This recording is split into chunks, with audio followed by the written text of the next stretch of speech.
Thank you very much. I'm going to try and impose a rule that I know would be very difficult for me to adhere to after that talk, of asking our panelists to be very conscious of the time and restrict their comments or questions to 2 minutes. And I will be cruel but fair, I hope. I lost track of where we've been starting, on the left or right this time, but let's start on the right this time. I'll pass for now. Okay. I'm going to increase the remaining people's to 2 minutes and 10 seconds because I'm passing. I may end up with the 20 minutes that I need. Start with Shirley. Sure. All right.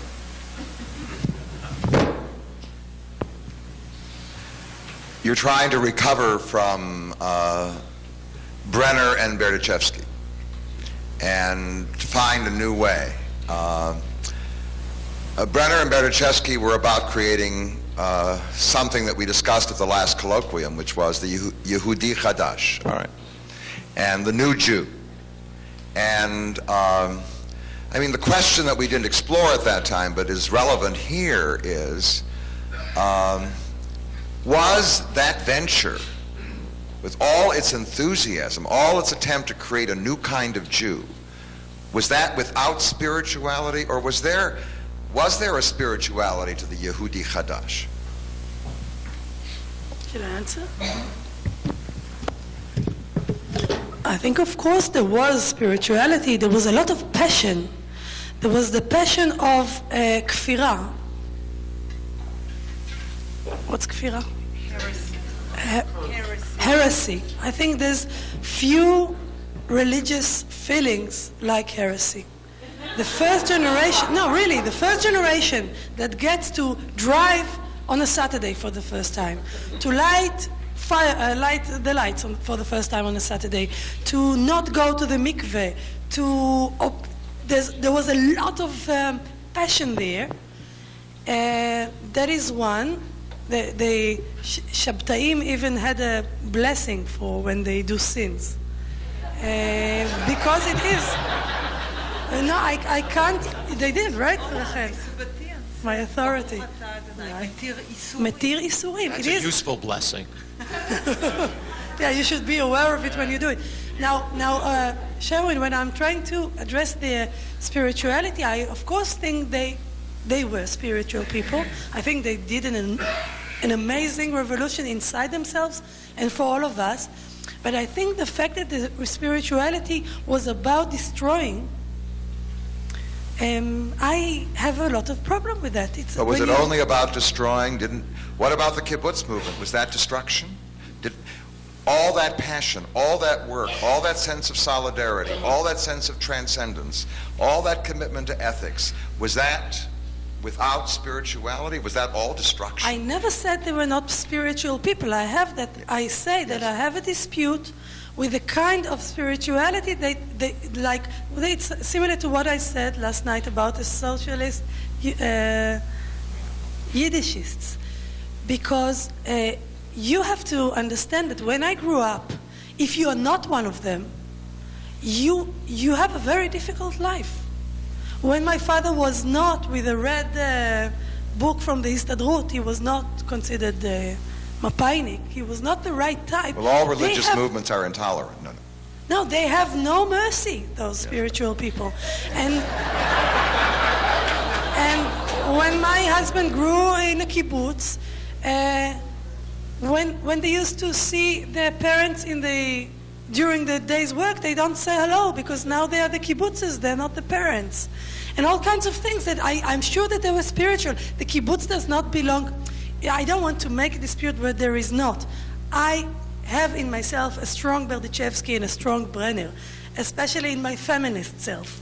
I very much am radical in that sense. But I think that even inside them, inside the Brenners themselves, the ones that had to throw away the violin because it's not a socialist thing to do, they felt the sadness, the tragic feeling that Bialik felt, only they maybe because they were younger, and maybe because they took the position. Sometimes you just take the position because someone else already took the other position. They spoke about it less. So I do take them inside me. I feel them, I love them, I owe to them. But if I have to take a stand, I think you can do a kibbutz without throwing away your parents. I mean, until now, when they themselves grow old,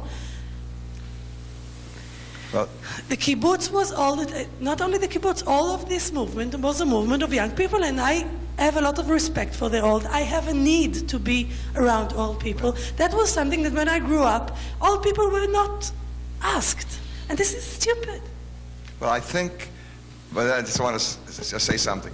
I think that what you're referring to is a very important way of understanding what people mean by spirituality. In fact, Mitchell talked about it yesterday, and Andre Asselman talked about it at the very beginning when he talked about the sense of childhood, S-C-E-N-T. Obviously, one of the elements of spirituality is roots.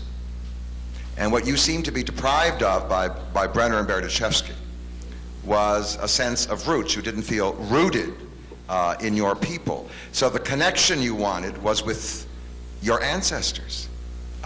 So I throw that out because I keep hearing this over and over again. Namely, it isn't just connecting. It's very powerfully connecting to ancestors. So I leave that because that was your... Here was, by the way, a very passionate movement. It wasn't without feeling. It was with great passion. It had great solidarity. It was the movement that developed the modern Hebrew language, didn't it? All right. Yeah, together. So there was the passion. But that wasn't enough for spirituality, because for you, spirituality means a connection to roots, a connection to ancestors. So I'll just leave it at that.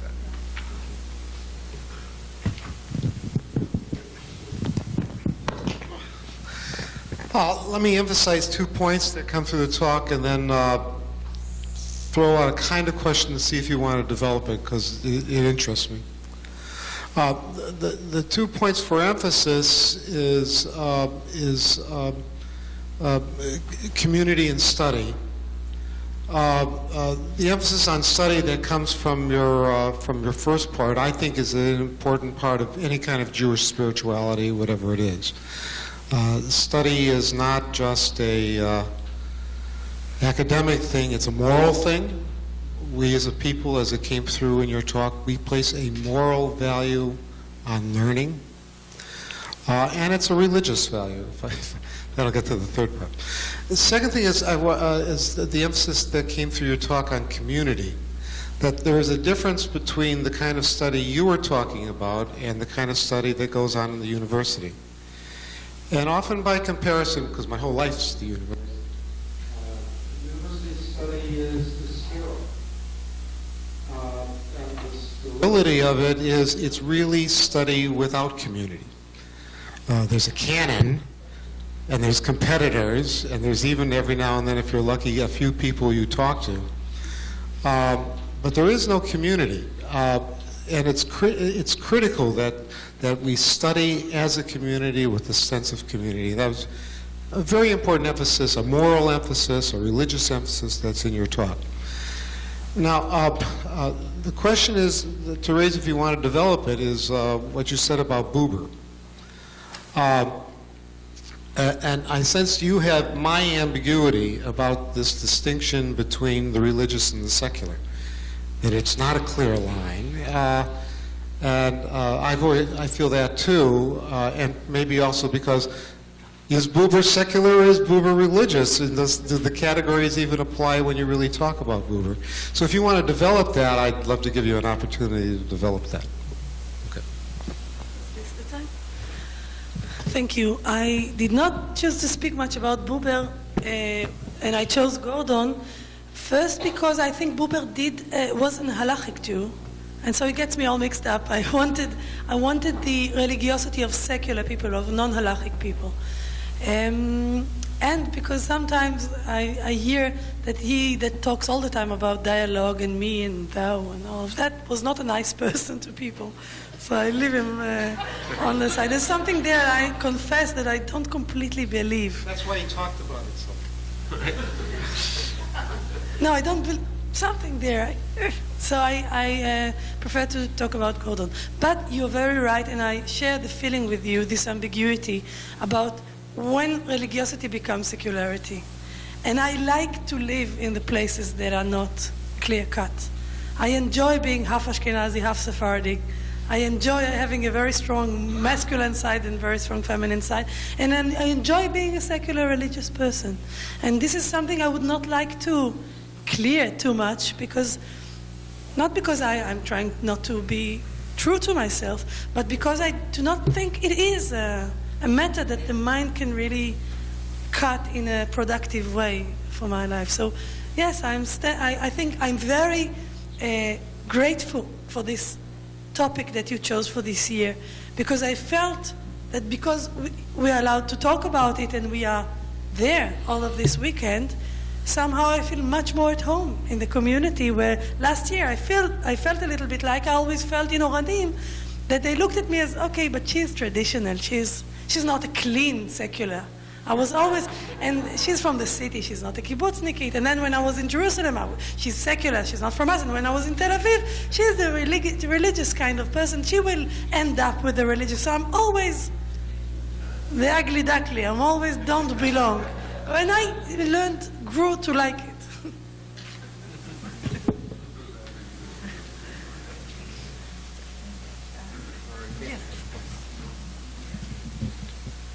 You spoke about the traumatic effect of the Rabin assassination, so much so that you had to leave.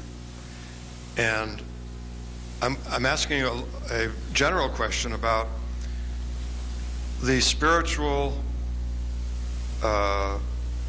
place of Israelis now in this, quote, post-Zionistic world, in a world that is filled with disillusionment and with demoralization and with a sense that the pioneering quest that was so much a part of the founding generations is pretty much spent.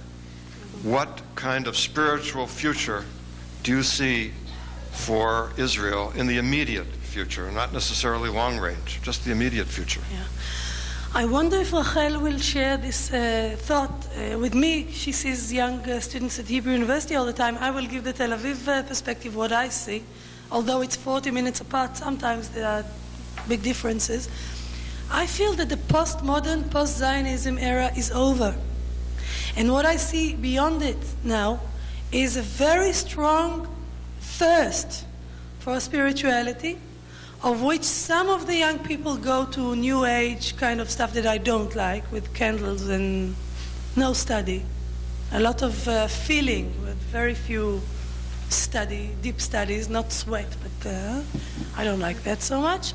But the other half is going to serious journeys of learning and looking for meaning.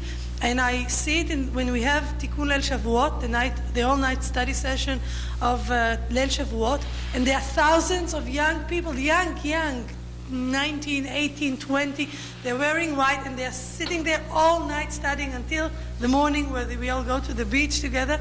And it's packed. We have 5 or 10 classes in every round hour, and there's no place for the people. They fight to get in, and this is amazing. I mean, it is for free, but they don't get anything out of it. Alma does not give academic credentials yet, and the rooms are full.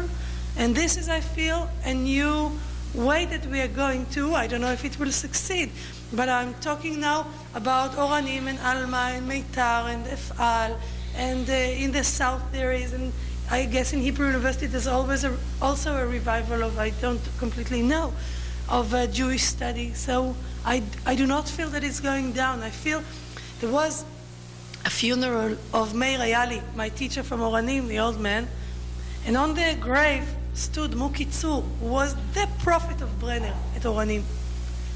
And he said on the grave, I was opposing you, Meir Ayali, all my life.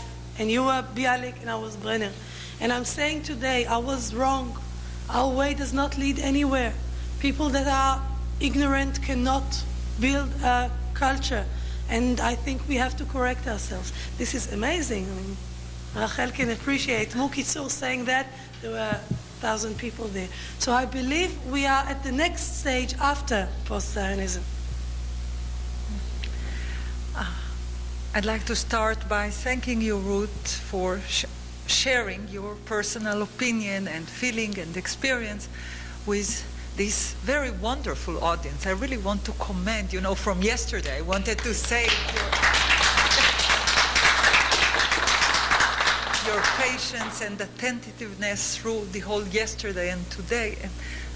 However, now when we feel closer and we shared a few insights from here and from there, I think that what comes forward is the obvious thing, that the one thing that different generations can share is study.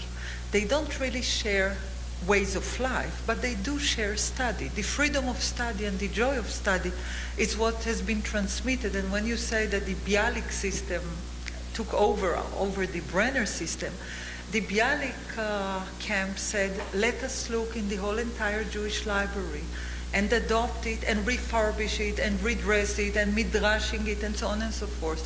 And those segments of the Jewish people who were able to adopt this way of life really flourish. And those that went on the Brenner life say, let's discard it all, let's be desperate and let's hold only to the evil of here and now, I think that they are on the losing side. So if we go back to Bialik, which I share your love to him, Bialik said that behind every word there is 4,000 years. He said that behind every word in Hebrew, there is a meaning. Behind every word in Hebrew, there is a whole tale, a whole way of meaning, of mythology, of archetypes, of people. But that we're not always there every day at every moment. However, when we reflect it on and we see what the meaning of our present use of the word in relation to the past, we are unleashing our life. Now, if we would ask what is spirituality, he would say it's very language, words, and it's the way and it's the fact that spirit is abstract, and abstraction calls for enhancing the whenever we deal with abstract things, it's on every reader, there's a system to enhance it with new dimensions, with new meanings, with new concepts.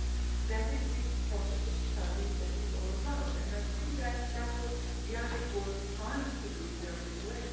And it's good that we remember that he was a great school, not only a great writer. He initiated book publication, Via Moria, and he wrote fantastic things, and he was a great translator. He translated the people of Anki from English to Hebrew, and he translated the book of Brown in the future, because he said that we should never be confined only to our own time and place.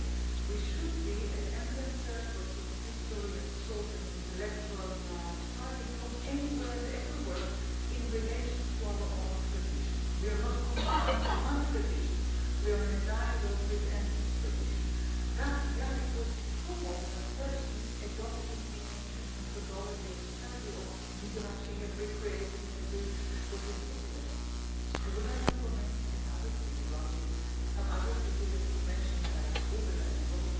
I think that the distinction between religious and secular is much more complicated. Acknowledge that an example is, say, Bialik, Uber, Gordon, they were all coming from religious background.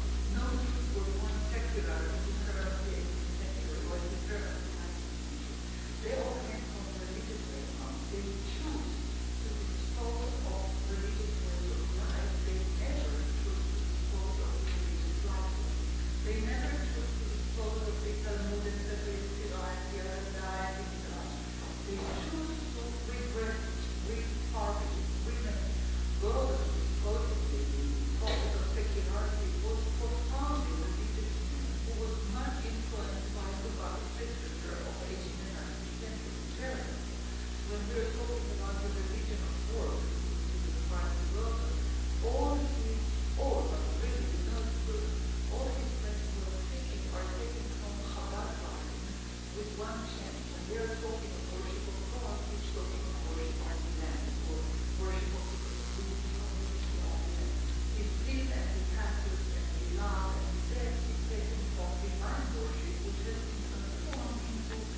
unity and redemption of the land, and not only something in the future.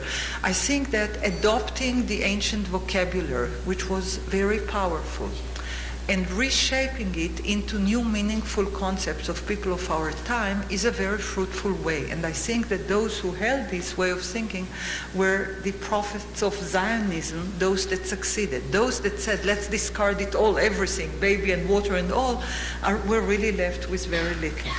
Okay.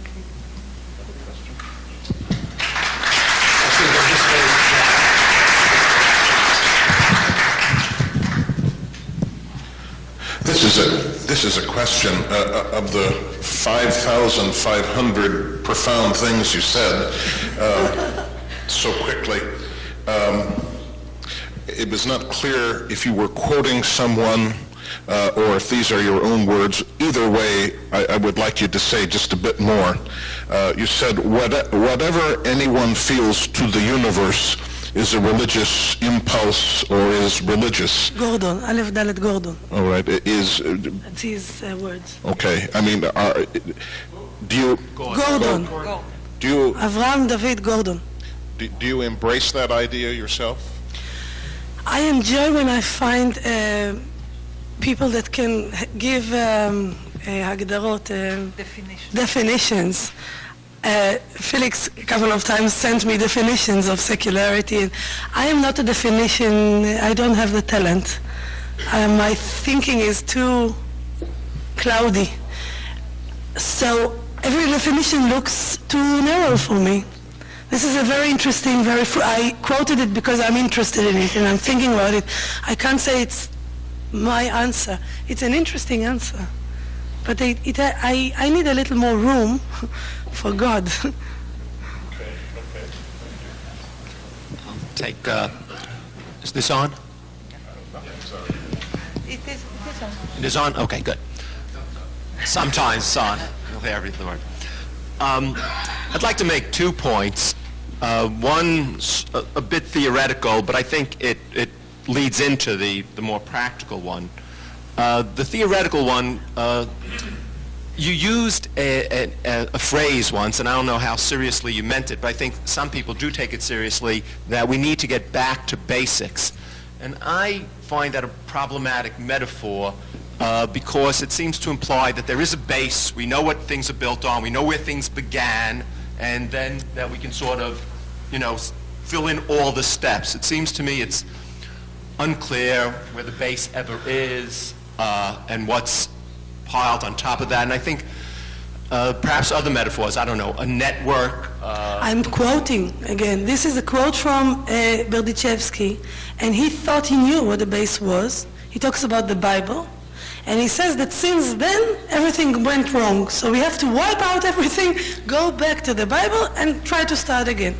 Right, so we're in agreement there that base can be a misleading metaphor, but it's true that we need to fill in knowledge, but then the problem becomes what counts, the problem of, what's part of the canon. For instance, I would argue that for American Jews, people like Philip Roth, Marge Piercy, Saul Bellow are an important part of knowledge for Jewish identity. And then there's this practical problem. I think it's more acute in America than it is in Israel, but I think you have an analogous problem, although you have resources we don't have. Jewish identity and any spirituality that would flow from that, it seems to me, requires knowledge. And as Norbert said, then study. I'm going to be personal about this. Take my daughter from a mixed marriage. My wife's a more traditional Jew. She belongs to a Reconstructionist congregation on Workman's Circle, but we're tolerant of each other. Although I do admit that my daughter, who I'll speak about for a second, when she came back from her Reconstructionist Hebrew school, this poor little girl's all over the place, they had a book that said, dealing with what's called in philosophy the problem of evil. How does God allow bad things to happen? And at this Reconstruction school, this book seemed to me to have the wrong theodicy because it took God too seriously.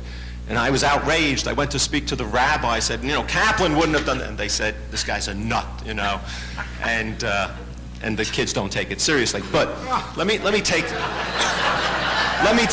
my daughter again. I want her to have a lot of Jewish knowledge so that she can feel that she's Jewish and there'll be some substance to that. But, she also goes to the Newton public schools and they want her to know math, and they want her to know science, and they want her to know American literature, and they want her to know American history, and I want her to know those things. And she wants to play saxophone and piano, and play soccer in the fall, basketball in the winter, and softball in the spring. She has some friends that she likes to talk to. She's not unwilling to never watch television. If she grows up, halavai, she'll be interested in studying perhaps some secular subjects like medicine or law or engineering. In the Workman's Circle Shula, when we want to teach kids and I want to say, this is what they have to read and stuff, the parents say, when? You're going to give them more homework? They're going to start studying text? It was one thing to become very deep in Jewish knowledge when all you were studying in the shtetl was Talmud. But now there's this world that modern people seem to have to know or want to know. In Israel, at least, there's some alignment of the secular culture and Jewish knowledge because the Hebrew language is obviously a major resource, and also the public holidays, in some ways, perhaps superficial ways, resonate with Jewish tradition. But even there, how do we create this deep knowledge of Jewish sources with the explosion of knowledge that people need if they want to be modern in today's world? Oh, you said so many things. To answer this one, I can have the simple Zionist answer, but you said it yourself, because when you live in the place and so you know the landscape and you speak the language and you feel the history and your name is Hebrew and the holiday and the time is Jewish, so you're halfway there. But I must admit Detroit is nice. So my answer to this is my answer to where do I put it in my life. And I do the daily page. And when I do my daily page, my kids watch me. And I believe that you can't make kids read books if you don't read books. So if we will find time in our life to honestly love something, whoever I like, the Talmud, anyone else loves something else, it could be Yiddish songs, it could be Hebrew literature, it could be Bible, anyone with his own talent of loving. But I believe that the thing that our kids watch us do, they will know how to do. I don't know how they will learn to cook, but this they have. If I may, I'd like to add a comment. They'll learn to cook from their fathers. That is true. Yeah. It's a very important question, what Mitchell just now raised. And I think we are all facing it. Each one of us with his beloved ones, children, spouses, and so on. That brings back the ancient reason for commandments. What is a commandment? Values which a community want to defend and not to leave it to the free will because they're too important to fight for. The idea of Shabbat is a sample that everyone knows. What is a Shabbat? It's not for me to have a rest. It's for the whole entire community to have a rest. Because of that, it is guarded by a divine law. But leaving alone divine laws, but thinking for our own set of values. If a community decides that guarding its Jewish identity is value of importance, the community would make a priority and say we would do something once a week, once a day, once a month in order to cherish it. If we would not find that time, no one will for us. That must be a clear thing. Every community should clarify what is the priorities of. In the Israeli community, we believe that the Hebrew language is the bridge between the present and the past past and hopefully for the future. In the American Jewish community, we might consider something else, not the Hebrew language, maybe a different thing, but something must be chosen and something must be agreed upon, and each one in his own or in her own community must make this elaboration. What is it that we really want to guard? Is it our communal sense of responsibility, our communal culture? Spirituality is not enough. We should never think that spirituality or the abstract is enough. We need to furbish this spirituality with some kind of action, what in the old time was considered to be a mitzvot. We are all free from mitzvot, but we need to define our own mitzvot, our own commandments. What is that it is important to us enough to make it as a communal responsibility? That is all, that is what is it all about. If we would leave it all free, nothing would have happened. If we would not size something of importance and say, for that I'm willing to give time, give money, give priority, give organizational effort, nothing would have happened. It's only upon us. There is no divine voice to tell us what to do, but each community member could be the source of inspiration for that kind of prioritization. Okay? We all know we have many other priorities, of course, but just as much as it is important to us to save for the education of our children, it might be very important to us to save some time, some money, some effort for a list of values which we value, and I think that's the answer to your question. Thank you. Before we close, let's give our two other panelists that haven't spoken yet. We'll go with Joe Schuin. Yeah, I do have a question. You had mentioned, again, Martin Buber very, very briefly. And I think one could say that the influence of Buber on the West has been tremendous. And ironically, more in Christian circles than Jewish circles. In areas of education and psychology and so forth, he's considered a major figure in Western thought and so on. I was just wondering if you could tell us what his influence in Israel has actually been and whether he has any lasting influence on the Israeli scene. It's interesting you choose to speak about the one thing I did not want to go in depth about, so yeah, I just don't know enough to talk about it now, so I can only give my feelings about it, I don't know much. A lot of the attitude of the dialogue and the intimacy that Buber was talking about was also very strong in the circles of Zionist secularists. And as a matter of fact, there's a whole way of study of Torah that was affected by that, and it's called Sadnaot, workshops, in which there were always three teachers, one for the ancient classical text, one for the modern socialist texts, and one for the process, which was a very Buberian kind of how do you listen and how do you talk and what do you feel about what we studied.